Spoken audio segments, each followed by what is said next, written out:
you know he's on top. Million subs, he never gonna flop. Out of Chicago, where the streets don't sleep. Betting on games, making cash real deep.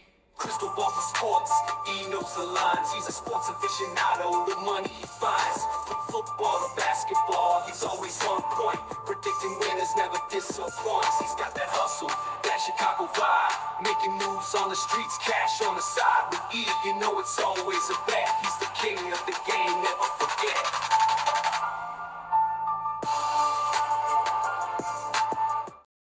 Hello and welcome to the Etoft21sports Show for April 29th. How is everyone doing? My name is Erik. I'm the man behind Etoft21sports. Absolutely loaded episode for you today. My boy David, aka Better DP21 on social media. We're going to share our MLB and NBA bets for tomorrow.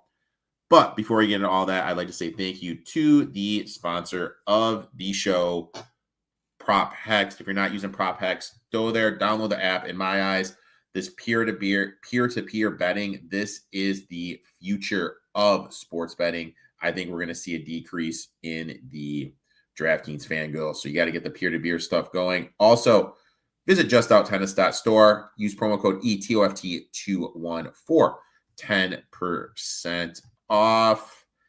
And yes, dude, my fault. I have not seen David in a while. I had to tell him a story about some crazy broad that I was dating and how all that transpired. And my story went too long because I'm a fucking talker. Dave and I hadn't talked in a while, so we had a little catching up to do. So let's welcome the man, the myth, the legend, David, to the show. David, how are you doing today, my man?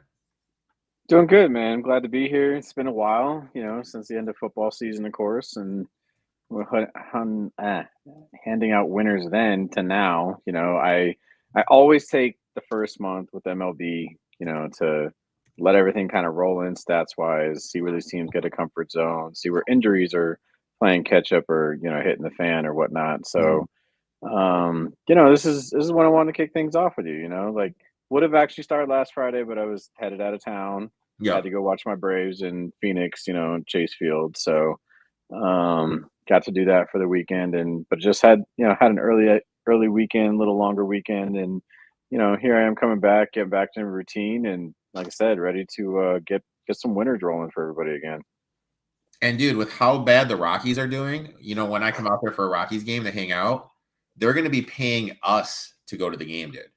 Bro, like I was looking because the Braves are here now. Obviously, they just came straight. They followed me from Phoenix over on the road trip, and yeah, I mean, we're obviously Rockies' worst start in baseball, I think, in history. They won 4 games, like all season so far. The Braves are lighting them up again tonight. I think like 7-2 right now. And, basically, yeah, like I'm finding tickets. I keep looking at game time stuff, and I'm pulling up game. I find tickets that are literally behind home plate for, 10 rows back for $50. Like, I mean, great seats. I mean, for what it's worth. I always go, club level there, a little easier, better food, stuff like that. And those were going for like $35 a ticket, bro. Like you big time club. I only go club level, guys. You're getting cush seats. You don't deal with any, huge lines. You're getting great food. Come on, for $35? All I know is in 2 weeks, it's Marlins and White Sox. So I'm going down there for that. Don't be too jealous. Okay. Where? Florida? No. They're playing up in Chicago, dude. Oh, okay. So sorry, you said down there. I didn't know. Oh no. Which place you meant? No. But like, so I live in the northern suburbs of Chicago. So like, I'm basically going. This is basically like a 3-hour commute for me to get down. Oh, wow. Yeah. Wow. To get down to the south side. But you know it's going to be worth it. Last year I went to Rockies and White Sox. Tickets were $1, dude. Tickets were $1. I've heard that too at Rockies games, man. I mean, I'm sure, the rock pile and stuff like that out here is probably $1. I just haven't looked because I want to, like, if I'm going to take advantage of cheap tickets, I'm going to go sit as close as I can behind home plate. So the Pistons right now, Jesus Christ, are up 104 to 103. 104 to 103. 5 seconds. Fucking Bridges threw up a lotto ticket 3, and OG fucking Anunoby just threw up a lotto win 3. Now, my two teams are the Bucks, who blew an 8-point lead with a minute left in overtime. And I'm rocking the Motor City right now, Detroit. And I swear to God, man, my NBA watching for the playoffs could be over after tonight, man. Like, literally could be over after tonight. We got some MLB, we got some NBA bets. But before we get into all that, we each have a little takeaway from the weekend. What's your takeaway from the weekend, my friend? My takeaway, God, I don't know. Well, actually, I watched a bit of everything. Okay. And one of the events, one of my takeaways is obviously hockey. I'm following the Avs right now, following their playoff run. It's a very close series. They are, man. I really wish they could find a better line in the change of their line right now, because they're not showing as much offensive prowess in terms of taking shots. So they're getting behind in these series because of it, right? They're not finding the way to like kind of clean up the trash, so to speak, in front of the net. And in a lot of ways, that's coming down to some defensive miscues on their side as well for having the puck in their own zone for too long. And I'm just I've been watching it a little bit just from afar. I'm not betting on it or anything of that nature, but they really need to step up their line game in terms of how they're transitioning their line, and the puck, and just overall, getting a handle in front and just continuing taking shots. I'm pretty sure Dallas has outshot them about 2-1 over most of the games. And the shot plays catch up. They've also caught some really bad penalties. I mean, some unfortunate luck that I think the refs are blowing in their favor. I've watched literally Dallas Stars players walk into a player's stick. He was nowhere near him. He was literally like 10 feet in front of him. And the player just skated up, hit the stick in his face because he's just, walking it kind of forward, if you will, and it's just parallel. And, he takes a hit. Next thing you know, he fakes like a soccer injury and, goes down. The refs are blowing the whistle and giving him a power play. And, so been watching a little bit of that. I do think, but if I'm just going to go with one sport, I'll go with hockey, and I'll stick with that. That I still think the Avs are most dangerous team. I know they're behind the series. They have to win it. They have to win the next two to get there. I think they win at home. I think they go back to Dallas, re-energized after this next home win and take the series in order to get to the next, spot in the playoffs. But it's close. They need to stop shooting themselves in the foot, running into stupid penalties from the refs, and cleaning up the trash in front of the net in order to get there. I was pissed off because I had the I had the under 1.5, and I had them no goal first period. Oh yeah, right. Those two lotto ticket fucking goals by the Stars, like those are some of the weirdest fucking shots one just fell behind the I goal, like the goalie couldn't find it, and just ever seen in my life. Yeah. So live Pistons update here: 106, 103, 2.6 left. Miles McBride on the line for 2-3 throws, and he missed the first. Oh, Miles. Detroit basketball, baby. My takeaway is the whole Shadir Sanders prank call of the Falcons. Let's be real. We can all debate all day about Shadir Sanders going to the 5th round. Honestly, if he were the 3rd quarterback going off the board and still fell that far, I wouldn't even be that mad. But the fact that Tyler Schloed and Dylan Gabriel got drafted ahead of him, complete garbage in my eyes. Nobody, and I mean nobody, who actually knows football can say with a straight face that either of those guys is better than Shadir. It's not even close.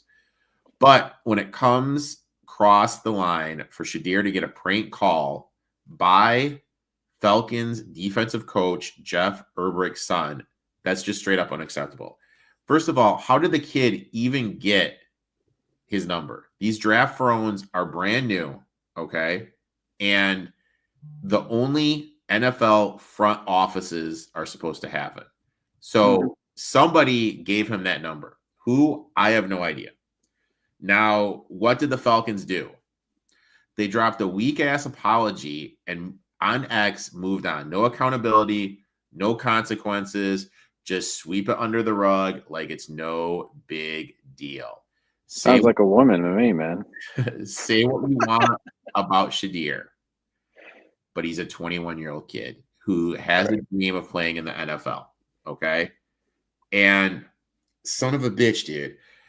Sorry, dude. I have the Guardians first 5, and they just gave up a home run in the top of the 5th, of course. But anyway, he thinks he's going day one, and he starts falling. And while he's sitting there heartbroken, some random kid decides to prank call him. That's just disgusting. And let's not forget, this is the same Falcons organization that had a chance to hire Bill Belichick, the greatest coach of all time, and they passed. They went with Raheem Morris. Let that sit in. They picked Raheem Morris over Bill Belichick. Then to top it off, they traded future first-round draft pick plus a second-round pick this year and a 7th-round pick to move back into a first round and draft an undersized pass rusher literally a couple picks after they just drafted a pass rusher. Make it make sense to me. Yeah. That's right there why this franchise is terrible. They're not winning anything with the current leadership and ownership in place. It's dysfunction from the top, and nothing's going to change until they clean house. That's my big long-winded takeaway about the Atlanta Falcons. Big long-winded takeaway about the Falcons, my friend. I probably could have talked about the draft too. I mean, I would agree with you on a lot of that. I didn't go to the draft this year. This was the first year. That's amazing to hear. Yeah, I'm surprised to hear that at all. That's surprising. There were definitely some surprise picks. If I had to take away about my draft, I look at my Bills and man, they're all in on defense, all over it in defense, and they got some monsters too. So I'm actually kind of looking forward to it. I absolutely loved what the Bills did defensively. Yeah. I think me too. They're definitely making some headway and they're going in the right direction. I found it so funny. Like Kuiper was just jocking Sanders the whole fucking time. And look, dude, that's your boy, dude. I get it. Whatever, dude. Okay, yep. Whatever. But like, it comes to the point. It's like, dude, let's just move on, man. We understand you love Sanders. We understand he's your boy. Let's just kind of move on. I'll tell you the team that's like really did like a phenomenal job is the Arizona Cardinals. Like, I think that with what's going on out west and the 49ers having a little bit of questions, what are they going to get from CMC? Who's going to be the wide receiver 1? What's going on with Ayuk and everything? Is he going to come back, be the wide receiver 1? Brock Purdy, a lot of questions in Seattle. I think Arizona is slowly building a great offensive and defensive line and a solid defense. And it's just completely getting overlooked. I really, really, really liked what Arizona did. And I think that either Cousins or Rodgers is going to end up in Pittsburgh just because for them not drafting a quarterback at all, they did have an opportunity to dart. I think that that's kind of a big tell that they're going to that surprised me too. Yeah, I saw that as well. I would agree. But yeah, but we're not here to talk NFL. Wednesday is a big slate of MLB and NBA games.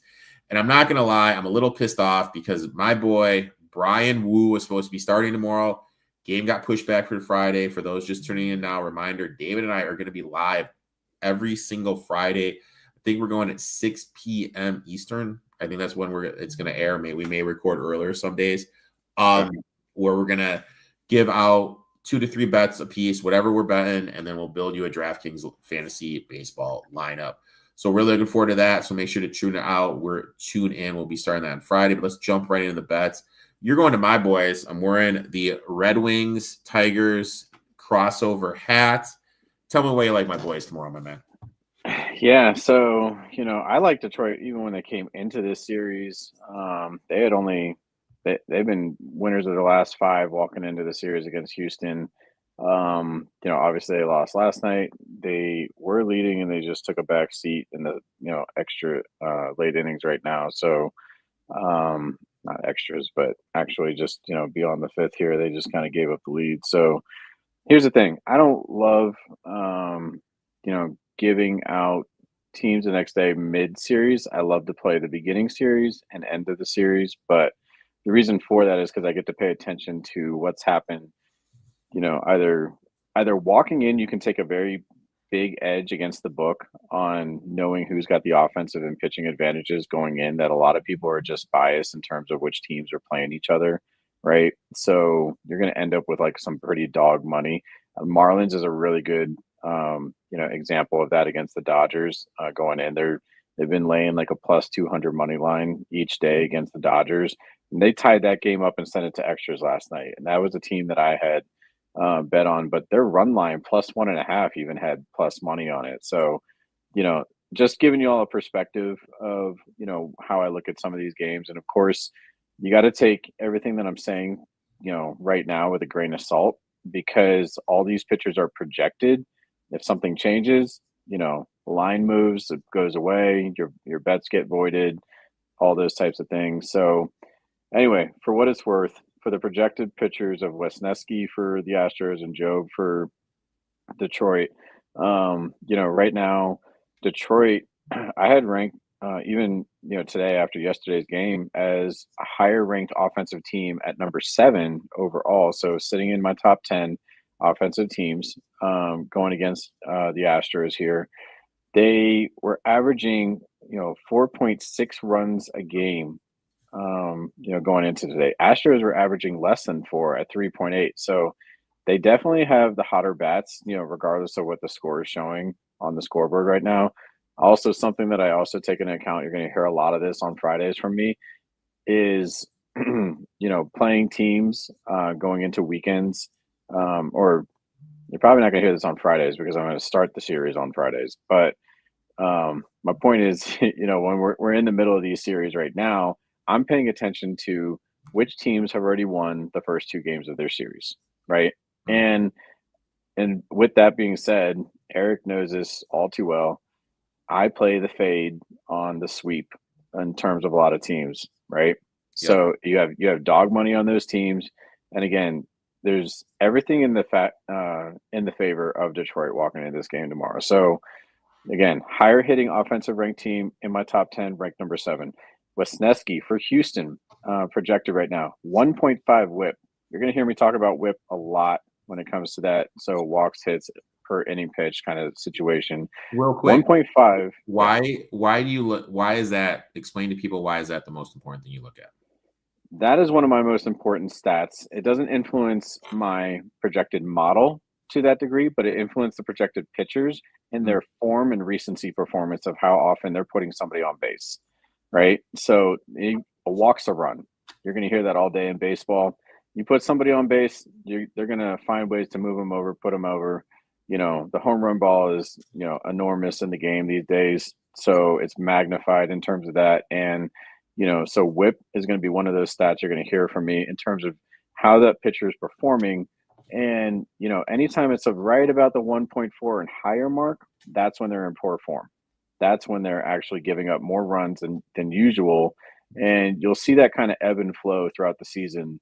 Long season ahead of us, just something that I admire because it actually helps give me a really good basis of how that pitcher's recency performance is going to affect, against a hot hitting team, right? So Detroit is a hot hitting team. Again, you're getting dog money at plus 120. And so I pay attention to whip. I pay attention a little bit to ERA. That can be inflated based on one bad start, and I try not to get too in the weeds on, one bad start. I try to look at the overall body of work over the last 3 weeks to a month kind of situation. And that being said, like I said, Wesneski's at 1.5 whip, 3.6 ERA over his last couple of weeks, last few outings. Job, on the other hand, a 1.2 whip, so right below that 1.4 marker, meaning he's in good form with where he's at. Also, only having an ERA last 2 weeks of 1.8, so below 2. He's not giving up a lot of runs because he's not putting people on base, right? Those things kind of go hand in hand. So, I don't have to, get too much more detailed in terms of stats, but that's where your starting pitchers that are projected for tomorrow are kind of sitting in terms of recency form. Wesneski is in poor form compared to Job. We have the fade play against going against Houston with Detroit. Should Houston close this out tonight, being up 6-2 late in the seventh right now. So, just a bunch of different markers that I'm looking at where it's really hard to sweep a team in MLB. That's how I'm, playing this series to close out. Let me take the fade team. Let me take the dog money. Let's get some plus money early going into our bets. I like it. I like it, especially because it's my squad, my team. And look, I was able to get this actually at 3.5 on BetMGM. I'm gonna take the Houston Rockets. All right, and they're down 3-run, and there's a big trend you need to know. Teams down 3-1 in a playoff series, that are the favorites are 56% ATS since 2003. Now, if we shrink it down a little bit more and only look to the first round, it jumps up to 58% ATS. So there's a trend with a big sample size that favors me. I'm also expecting a bounce back game from Jalen Green. Look, he is coming off one of the worst playoff games I have ever seen, not this year, but in the history of the NBA. He's got the kind of talent that is going to be respond. I don't think we're going to see back-to-back no-shows for him. And honestly, that last play that the Rockets drew up was one of the worst plays I have ever seen at the end of the game. If they just run a simple dribble handoff with Seguin, their center, I think they're going to get an open look. I think they're going to win that game instead of the ISO play they run. Also, to me, this really doesn't feel like a 3-1 series. It's kind of a lot like the Pistons Knicks to me. It's a series that could easily be 2-2, or a series that the Rockets could be the team that's up 3-1. Rockets have the rebounding edge. This is going to lead to more second chance points, something the Warriors struggle defending. Speaking of the Warriors, I'll be honest, I really don't trust their offense. You're asking Buddy Hield, Draymond Green, and Podziemski to carry the scoring load on the road to match what Butler and Curry are doing against one of the best defensive teams in the league. That's just a tough ask. And what's the big thing about the playoffs? Role players always play better at home and struggle on the road. Thompson is making Curry work hard for anything. Jimmy Butler dropped 27 last night. He's banged up. Do we see that happening again? He hit that insane three-pointer that gave him the win. I just don't trust the Warriors' offense, as crazy as it sounds. I think Jabari Smith is going to get more minutes. He's a real big, tough matchup for the Warriors with the offense they're rolling out there. And Butler playing means no Kuminga. I love Kuminga. I think Kuminga should be playing a lot more in this series with how athletic he is and what he can bring to the wing. When you put it all together, motivation, matchup edges, the trend I mentioned, I'm riding with the Rockets to cover and extend the series. Give me the Rockets here -3.5. And the Braves just scored again, too. I know. I'm watching the game.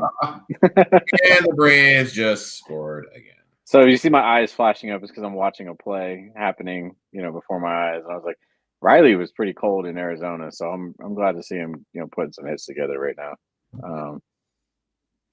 Anyway. Let's go to it, dude. You are going to the team I hate the most. So same type of situation, right? Again, not situation in terms of fade team, but my other strength play that I do when these teams are splitting a series, going into the third game of the series where they're going to wrap up, I'm looking for the team that I already had ranked as my highest offensive performer walking into that series, which was the Yankees. I had bet on them last night, lost by 1. Tonight was a bounce back. Tomorrow, they're going to take the series. So this is how I'm looking at it again. Moneyline -120. That's within my range. I don't really kind of go a lot higher than 130 when it comes to MLB. You'll notice that about my bets. My odds stay pretty low in terms of where we're factoring things, because I'm trying to increase our return on investment, my ROI, where I'm looking at, because we're going to hit some pretty big dogs this season if you're paying attention to me and Erik. And a lot of the times, even last year, and I've got one kind of play like that that's coming up here as well in the show. But I put together some pretty big dog money where I see the edge for ourselves. The Yankees have that edge in terms of their offensive ability here. They are my number 6 overall ranked offensive team walking into today. These stats do adjust daily, by the way. So again, I'm using some projections that I'm seeing today for tomorrow's games to make these kinds of calls for ourselves here. But that being said, Yankees averaging, excuse me, 5.5 runs a game right now. The Orioles are averaging somewhere around 4. Okay, not bad, still competitive.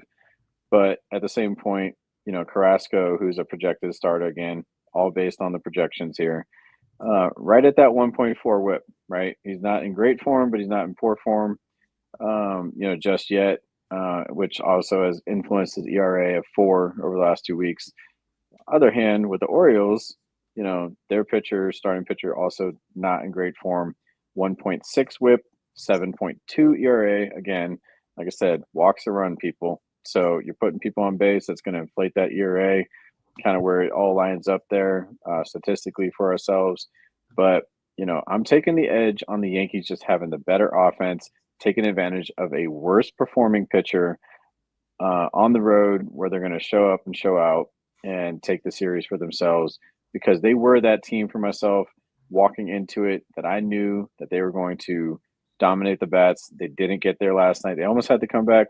They did it tonight, at 15-3.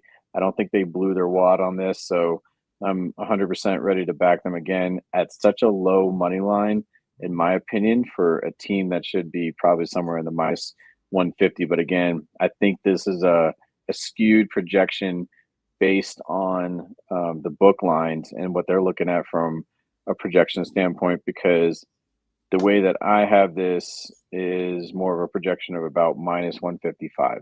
So those are true odds, in my opinion, of where this at. It gives us little wiggle room to play the line between where we're at now at minus 120 all the way up to the minus 150 mark. I cut off at minus 130 for myself, no matter what the play is. So if you can get it now, get in early. This line's going to move up, and against the Orioles, for the Yanks to win the series. I like it. I like it. And yes, I know, fucking Guardians. Yes, I know. I know, buddy. I know. It's been one of those things. Dude, I'm telling you, like I was talking to you about baseball, like the Padres on Sunday, the Guardians tonight. It's just one of those one of those things, man. It is what it is. We'll bounce back. I always do. My next one is I'm going to the King. Give me LeBron James over 25.5 points. This man has played in 27 elimination games in his career. In those games, he's gone over 25.5, 23 of them. That's 23 out of 27 games. That's not a trend. That's who he is. He's averaging 33.6 points per game in those 27 elimination games. Zoom in a little closer. The last 5, he's gone over 4 of them. The last 10, he's gone over 9. In the series, he's averaging 26 points per game. He's gone over this number in the last 2 games. Now we can talk about that non-call on the McDaniels foul. You better believe that the whistle is going to be a little quicker now, especially with Erik going on the podium after the game and complaining about the no call on Luka. LeBron is already averaging 9 3-throw attempts per game in the series. Wouldn't surprise me if he's closer to 15 tomorrow night. Then there's the contents. The Lakers traded for Luka. They're supposed to be contenders. Now LeBron is facing a first-round exit as a 3 seed. No way he's going to let that happen without a fight. I think this has the ability to be a legacy game. Add in the fact that Erik wants no part of the bench. I expect LeBron to be on the floor for at least 44 minutes. What I mean by that, they didn't play. The 5 starters for the second half played the whole second half on Sunday. There was no rest whatsoever. Everything lines up. History of the moment, the trends, the motivation. Give me LeBron James over 25.5 points. Boom, boom, boom. Dirty, dude. Dirty. Yeah. Dirty. Next one, my friend. All right, sticking with MLB. Let's go big dog right now. This is one of my, last bets. I might drop another one here just off the cuff. Wanted to get done talking about this, but Nationals basically walked into a new series that started today. Usually you start a Monday after, a Sunday weekend kind of thing, but sometimes they have 3 to 4 games. That's what happened in their case. They played against the Mets and got rocked on Monday. I think it was 19-5. Yeah, so pretty big outshowing there, but that's how they completed a series, versus a new series. Again, this is how they walked into a new series today. I have them ranked evenly with Philly, but of course, again, public perception is what it is, right? These books are going to lay the lines based on starting pitchers alone, and at least or at least where they think it needs to be based on public perception. So they're doing that in this case when it comes to the Nationals and Philly playing tomorrow as part of the second game of their series. I do think Nationals, they played a close one tonight, lost 7-6. And again, that kind of goes true to what I was just saying in terms of them having a very even offensive ranking as Philly. They're both ranked the same to me at number 11 in my rankings. So, offensive output is very similar, which makes this, in my book, a 50-50 game. Okay. You're going to hear that, but you're getting really good dog money here. Plus, when we start looking at the projected pitchers, you got Irvin going for the Nationals. This man is sparkling right now. All right. He looks like a gem anytime he's starting right now. Yeah. He has a .63 whip.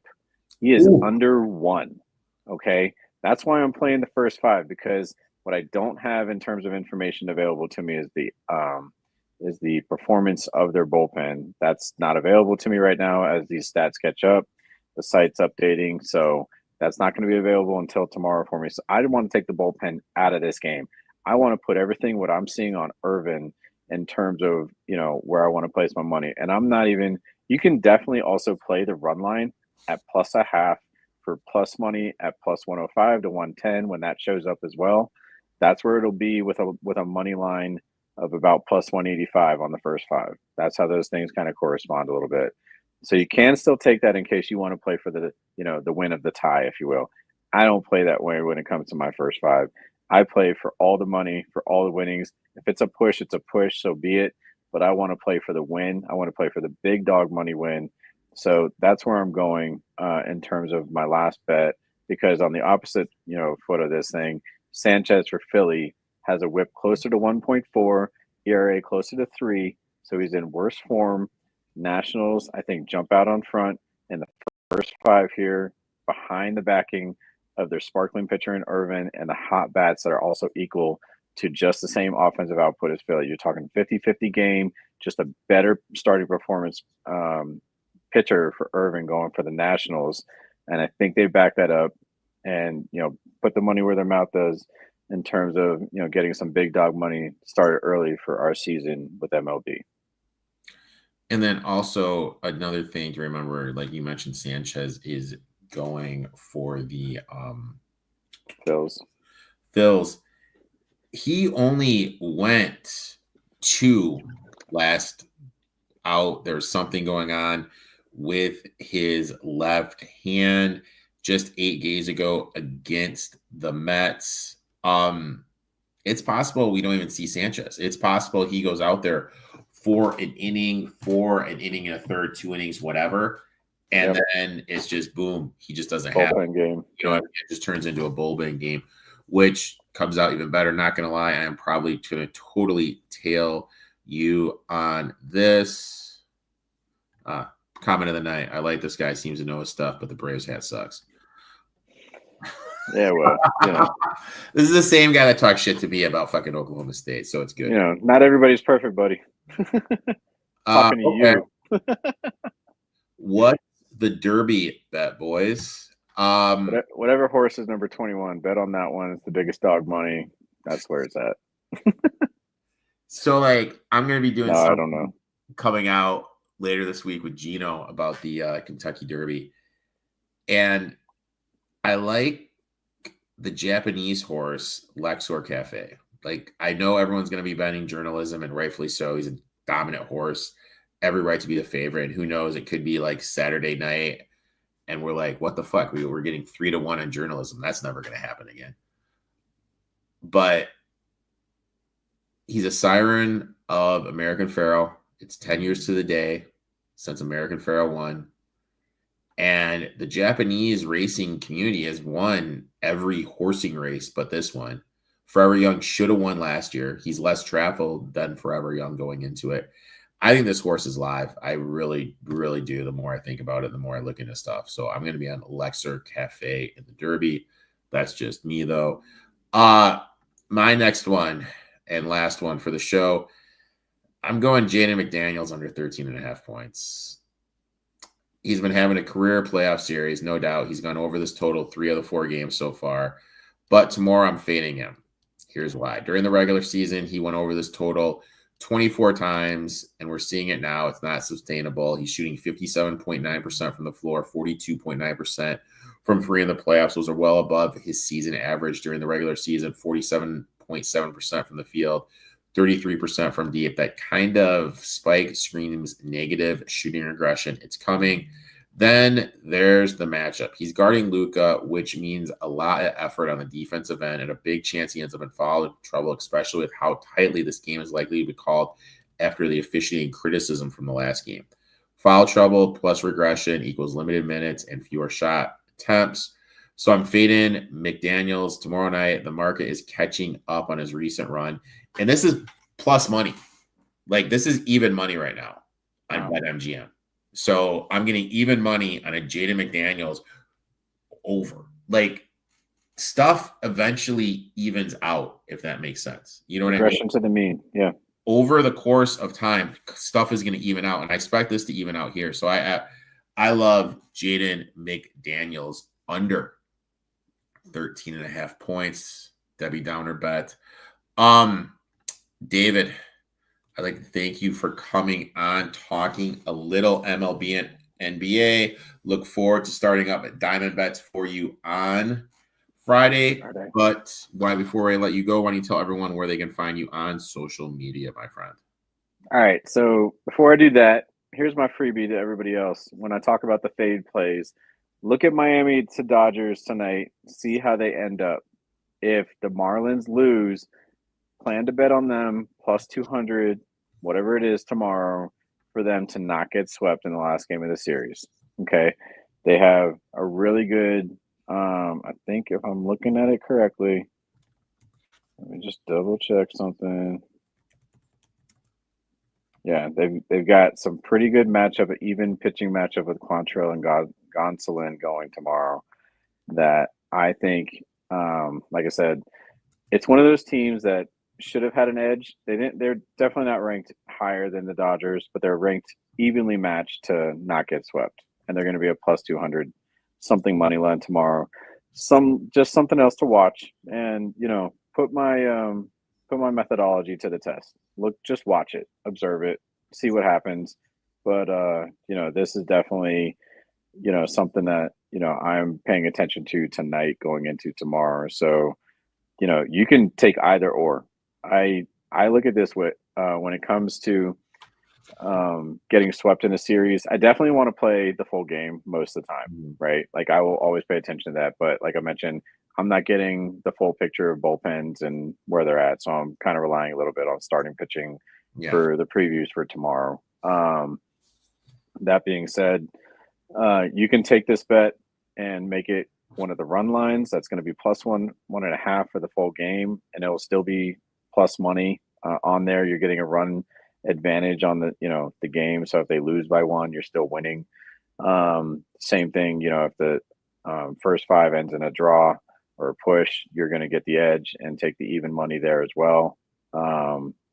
So definitely things that you can play from that angle if you're not as confident or you don't want to take the leap in the deep end and play like for the big dog money. But I really like how Miami was looking offensively coming into this series. So I'm just saying, usually those types of teams, first of all, I don't even try to think about those kinds of plays. Erik knows this very much. I don't overthink them. When I see them on the board, I'm playing them. I round robin them because I'm that confident in how effective this strategy and methodology has been in recent years. We pull down a bunch of round robins like this, on most end of series bets, usually Sundays. So just something to look out for. Pay attention to the game tonight. See what happens. I know they're down 4-1 right now early, but they were down similarly last night and came back and tied it and went to extras. So definitely one of those games that I'm going to be paying attention to because I don't think they get swept in this series. I think, that's one that is going to be another big dog money for consideration. I'm not making it a play. I'm just giving you all an observation, something to look for, pay attention to when you're looking at the board tomorrow. So that being said, really appreciate you having me back on. I'm ready to get the season rolling. I am just now starting my betting with MLB this week, like I mentioned. So my model is inputting a lot of the data from the last month and a half. I'm looking at things objectively from the standpoint of starting pitching. I will also factor in when we get to Friday. I think a lot of those things are going to clear up in terms of the stats with the bullpen. So I'll be able to better tell you whether or not that's full game, first five more clearly. Right now, that's not showing up for me. So I am kind of going on the heels of what I see for starting pitching, but also just based on, these teams' offensive outputs, where they're at, what my projected actually line is as a true projected line compared to the book line and the bias in that line. So that's how I'm playing these things right now. Now, I saw you coming with a question. If the Marlins lose, no play. But you were talking about the Tigers earlier today. No.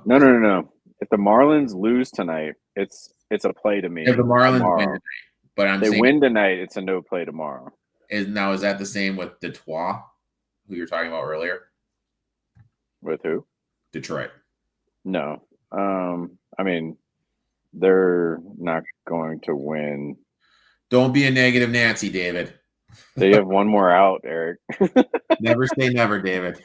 We don't quit at halftime in Detroit. I'm just telling you the methodology of everything. No matter what, it doesn't affect how Detroit is viewed. It's just happening to fall in that line of, again, if Detroit were to come back and win tonight, I would rank them as the better of the two teams walking into the last game of the series, like I did for the Yankees against the Orioles.